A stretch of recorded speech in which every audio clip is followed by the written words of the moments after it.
দাঁত ছাড়া পশু দিয়ে কোরবানি করা যাবে কিনা? দাঁত ছাড়া পশু, একটা পশু এত বৃদ্ধ হয়ে গেছে, এর অর্ধেক দাঁত আছে আর অর্ধেক নাই, অথবা ফুল দাঁতই পড়ে গেছে, যদি ওই পশু ঘাস খেতে না পারে, ঘাস চাবায়া ঘাস খাইতে পারে না, এত দাঁত পড়া পড়ছে, চাবায়া ঘাস খেতে পারে না, ওই পশু দিয়ে কোরবানি হবে না।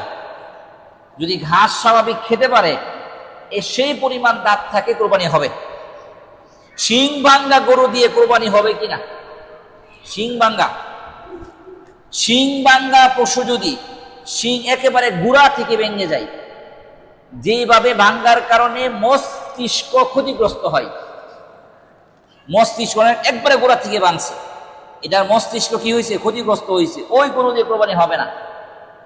শিং অর্ধেক ভেঙে গেছে অথবা অল্প একটু ভাঙছে, অর্ধেকের চাইতে কম অথবা অল্প একটু ভাঙছে, ওই গরু দিয়ে কোরবানি হবে। বুঝতে পারছি?